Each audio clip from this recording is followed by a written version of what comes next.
ओम श्री सांब शिवाय नमः। ओम श्री गणेशाय नमः। श्री शिव महापुराण सप्तम्याः वायव्य संहितायाः उत्तरखंडः।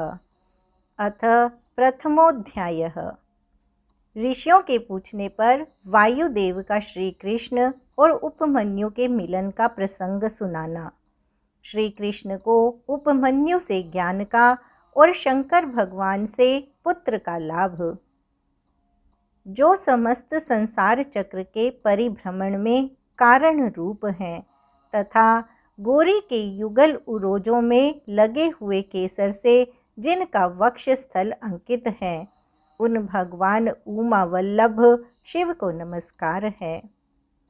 सूत जी बोले, उपमन्यु को भगवान शंकर के कृपा प्रसाद के प्राप्त होने का प्रसंग सुनाकर मध्याह्न काल में नित्य नियम के उद्देश्य से वायुदेव कथा बंद करके उठ गए। तब नैमिषारण्य निवासी अन्य ऋषि भी अब अमुक बात पूछनी है ऐसा निश्चय करके उठे और प्रतिदिन की भांति अपना तात्कालिक नित्य कर्म पूरा करके भगवान वायुदेव को आया देख फिर आकर उनके पास बैठ गए। नियम समाप्त होने पर जब आकाश जन्मा वायुदेव मुनियों की सभा में अपने लिए निश्चित उत्तम आसन पर विराजमान हो गए, सुखपूर्वक बैठ गए, तब वे लोक वंदित पवन देव परमेश्वर की श्री संपन्न विभूति का मन ही मन चिंतन करके इस प्रकार बोले। मैं उन सर्वज्ञ और अपराजित महान देव भगवान शंकर की शरण लेता हूँ, जिनकी विभूति इस समस्त चराचर जगत के रूप में फैली हुई है।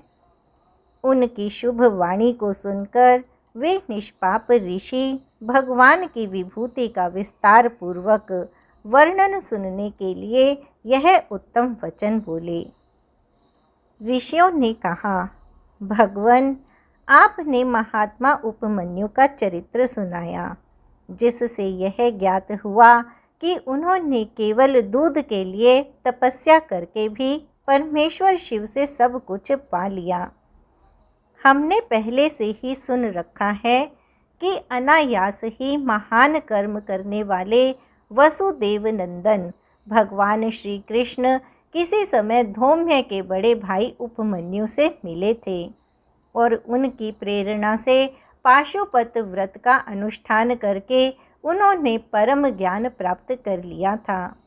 अतः आप यह बताएं कि भगवान श्री कृष्ण ने परम उत्तम पाशुपत ज्ञान किस प्रकार प्राप्त किया। वायुदेव बोले, अपनी इच्छा से अवतीर्ण होने पर भी सनातन वासुदेव ने मानव शरीर की निंदा सी करते हुए लोक संग्रह के लिए शरीर की शुद्धि की थी। वे पुत्र प्राप्ति के निमित्त तप करने के लिए उन महामुनि के आश्रम पर गए थे, जहाँ बहुत से मुनि उपमन्यु जी का दर्शन कर रहे थे। भगवान श्री कृष्ण ने भी वहाँ जाकर उनका दर्शन किया। उनके सारे अंग भस्म से उज्जवल दिखाई देते थे। मस्तक त्रिपुंड्र से अंकित था। रुद्राक्ष की माला ही उनका आभूषण था। वे जटा मंडल से मंडित थे। शास्त्रों से वेद की भांति वे अपने शिष्य भूत महर्षियों से घिरे हुए थे और शिवजी के ध्यान में तत्पर हो शांत भाव से बैठे थे। उन महातेजस्वी उपमन्यु का दर्शन करके श्री कृष्ण ने उन्हें नमस्कार किया। उस समय उनके संपूर्ण शरीर में रोमांच हो आया। श्री कृष्ण ने बड़े आदर के साथ मुनि की 3 बार परिक्रमा की, फिर अत्यंत प्रसन्नता के साथ मस्तक झुका हाथ जोड़कर उनका स्तवन किया। उन मुनि को देखने मात्र से ही बुद्धिमान श्री कृष्ण का माया जनित तथा कर्म जनित समस्त मल नष्ट हो गया। तदनंतर उपमन्यु ने विधि पूर्वक अग्नि रीति भस्म इत्यादि मंत्रों से श्री कृष्ण के शरीर में भस्म लगाकर उनसे 12 महीने का साक्षात पाशुपत व्रत करवाया। तत्पश्चात मुनि ने उन्हें उत्तम ज्ञान प्रदान किया। उसी समय से उत्तम व्रत का पालन करने वाले संपूर्ण दिव्य पाशुपत मुनि उन श्री कृष्ण को चारों ओर से घेरकर उनके पास बैठे रहने लगे। फिर गुरु की आज्ञा से परम शक्तिमान श्री कृष्ण ने पुत्र के लिए सांब शिव की आराधना का उद्देश्य मन में लेकर तपस्या की।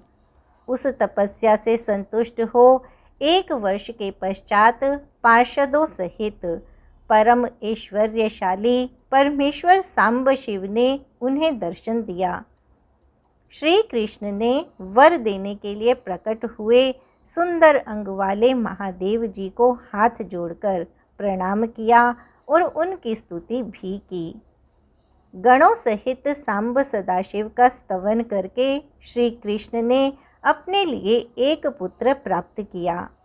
वह पुत्र तपस्या से संतुष्ट चित्त हुए साक्षात शिव ने श्री विष्णु को दिया था। चूँकि सांब शिव ने उन्हें अपना पुत्र प्रदान किया, इसलिए श्री कृष्ण ने जाम्बवती कुमार का नाम सांब ही रखा।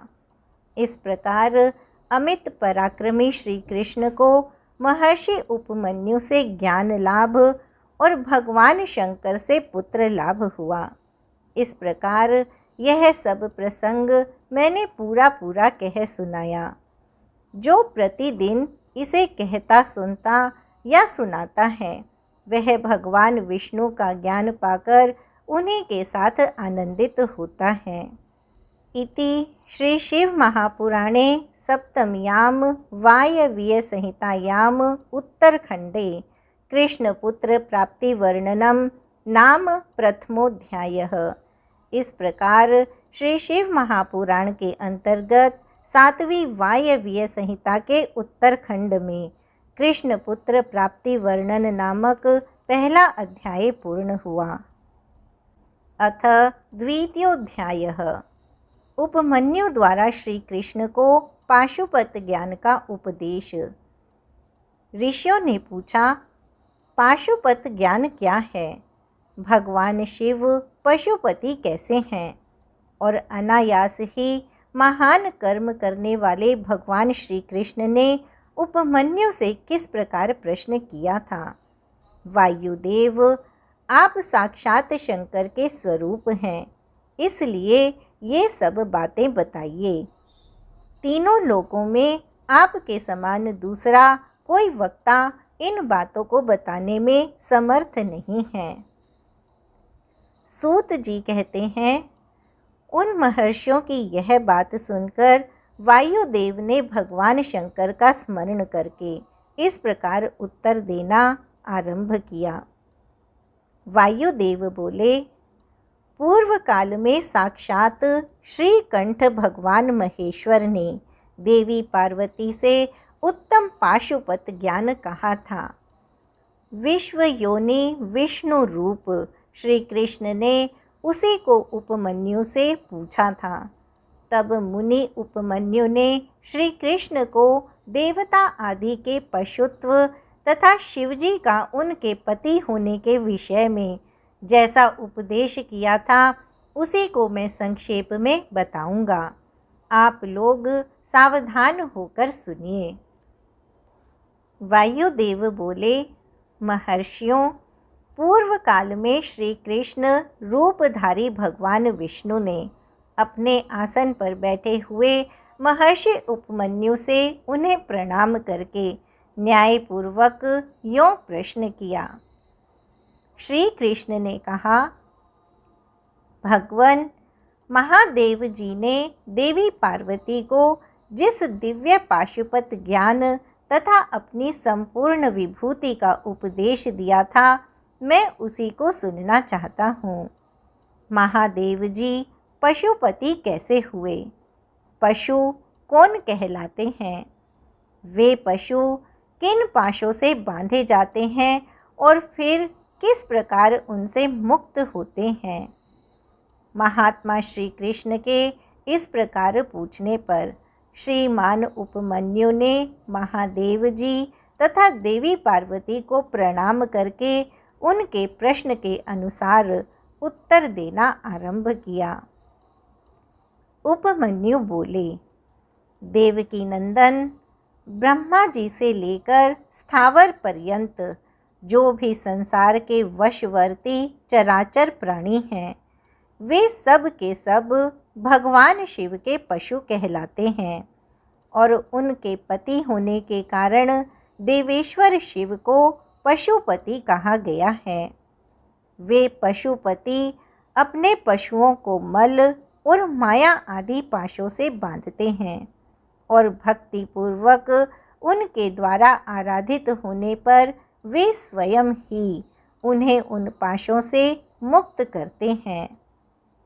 जो 24 तत्व हैं वे माया के कार्य एवं गुण हैं, वे ही विषय कहलाते हैं। जीवों को बांधने वाले पाश वे ही हैं। इन पाशों द्वारा ब्रह्मा से लेकर कीट पर्यंत समस्त पशुओं को बांधकर महेश्वर पशुपति देव उनसे अपना कार्य कराते हैं। उन महेश्वर की ही आज्ञा से प्रकृति पुरुषोचित बुद्धि को जन्म देती है। बुद्धि अहंकार को प्रकट करती है तथा अहंकार कल्याणदायी देवाधिदेव शिव की आज्ञा से 11 इंद्रियों और 5 तन मात्राओं को उत्पन्न करता है। तन मात्राएं भी उन्हीं महेश्वर के महान शासन से प्रेरित हो क्रमशः 5 महाभूतों को उत्पन्न करती हैं। वे सब महाभूत शिव की आज्ञा से ब्रह्मा से लेकर तृण पर्यंत देहधारियों के लिए देह की सृष्टि करते हैं। बुद्धि कर्तव्य का निश्चय करती है और अहंकार अभिमान करता है। चित्त चेतता है और मन संकल्प विकल्प करता है। श्रवण आदि ज्ञानेंद्रियां पृथक पृथक शब्द आदि विषयों को ग्रहण करती हैं। वे महादेव जी के आज्ञा बल से केवल अपने ही विषयों को ग्रहण करती हैं। वाक आदि कर्मेंद्रियां कहलाती हैं और शिव की इच्छा से अपने लिए नियत कर्म ही करती हैं, दूसरा कुछ नहीं। शब्द आदि जाने जाते हैं और बोलना आदि कर्म किए जाते हैं। इन सब के लिए भगवान शंकर की गुरुतर आज्ञा का उल्लंघन करना असंभव है। परमेश्वर शिव के शासन से ही आकाश सर्वव्यापी होकर समस्त प्राणियों को अवकाश प्रदान करता है। वायु तत्व भगवान शिव की आज्ञा से प्राण आदि नाम भेदों द्वारा बाहर भीतर के संपूर्ण जगत को धारण करता है। अग्नि तत्व देवताओं के लिए हव्य और कव्य भोजी पितरों के लिए कव्य पहुँचाता है। साथ ही मनुष्यों के लिए पाक आदि का भी कार्य करता है। जल सबको जीवन देता है और पृथ्वी संपूर्ण जगत को सदा धारण किए रहती है। शिव की आज्ञा संपूर्ण देवताओं के लिए अलंघनीय है। उसी से प्रेरित होकर देवराज इंद्र देवताओं का पालन, दैत्यों का दमन और तीनों लोकों का संरक्षण करते हैं। वरुण देव सदा जल तत्व के पालन और संरक्षण का कार्य संभालते हैं। साथ ही दंडनीय प्राणियों को अपने पाशों द्वारा बांध लेते हैं। धन के स्वामी यक्षराज कुबेर प्राणियों को उनके पुण्य के अनुरूप सदा धन देते हैं और उत्तम बुद्धि वाले पुरुषों को संपत्ति के साथ ज्ञान भी प्रदान करते हैं। ईश्वर असाधु पुरुषों का निग्रह करते हैं तथा शेष शिव की ही आज्ञा से अपने मस्तक पर पृथ्वी को धारण करते हैं। उन शेष को श्री हरि की तामसी रुद्र मूर्ति कहा गया है, जो जगत का प्रलय करने वाली है। ब्रह्मा जी शिव की ही आज्ञा से संपूर्ण जगत की सृष्टि करते हैं तथा अपनी अन्य मूर्तियों द्वारा पालन और संहार का कार्य भी करते हैं। भगवान विष्णु काल के भी काल शिवजी की आज्ञा से अपनी त्रिविध मूर्तियों द्वारा विश्व का पालन, सर्जन और संहार भी करते हैं। विश्वात्मा भगवान हर भी तीनों रूपों में विभक्त हो उन्हीं की आज्ञा से संपूर्ण जगत का संहार, सृष्टि और रक्षा करते हैं। काल सबको उत्पन्न करता है, वही प्रजाओं का संहार करता है तथा वही विश्व का पालन करता है। यह सब वह महाकाल की आज्ञा से प्रेरित होकर ही करता है। भगवान सूर्य उन्हीं देवाधिदेव की आज्ञा से अपने 3 अंशों द्वारा जगत का पालन करते, अपनी किरणों द्वारा वृष्टि के लिए आदेश देते और स्वयं ही आकाश में मेघ बनकर बरसते हैं। चंद्रभूषण शिव का शासन मानकर ही चंद्रमा औषधियों को पोषित और प्राणियों को आह्लादित करते हैं। साथ ही देवताओं को अपनी अमृतमयी कलाओं का पान करने देते हैं। आदित्य, वसु, रुद्र, अश्विनी कुमार, मरुदगण, आकाशचारी ऋषि, सिद्ध, नागगण, मनुष्य, मृग, पशु, पक्षी, कीट आदि स्थावर प्राणी, नदियाँ, समुद्र, पर्वत, वन, सरोवर, अंगों सहित वेद, शास्त्र, मंत्र, वैदिक स्तोत्र और यज्ञ आदि, कालाग्नि से लेकर शिव पर्यंत भुवन, उनके अधिपति, असंख्य ब्रह्मांड, उनके आवरण, वर्तमान, भूत और भविष्य, दिशा, विदिशाएं, कला आदि काल के भिन्न भिन्न भेद तथा जो कुछ भी इस जगत में देखा और सुना जाता है वह सब भगवान शंकर की आज्ञा के बल से ही टिका हुआ है। उनकी आज्ञा के ही बल से यहाँ पृथ्वी, पर्वत, मेघ, समुद्र, नक्षत्रगण, इंद्रादि देवता, स्थावर, जंगम अथवा जड़ और चेतन सब की स्थिति है। उपमन्यु बोले, हे कृष्ण, अगणित लीला कृत्य करने वाले भगवान शिव की आज्ञा शक्ति से संपन्न हुए कृत्य अतीव अद्भुत हैं। वेद शास्त्रादि में वर्णित उन चरित्रों को जैसा मैंने सुना है उसे आप लोग श्रवण कीजिए। पूर्व काल में इंद्र सहित सभी देवता युद्ध में असुरों को जीतकर जब आपस में यह विवाद करने लगे कि जीतने वाला मैं हूँ, तब उनके मध्य शिवजी अर्धचंद्र, तृतीय नेत्र आदि अपने चिन्हों से रहित हो उत्तम वेश धारण किए हुए किसी यक्ष की भांति वहाँ उपस्थित हो गए।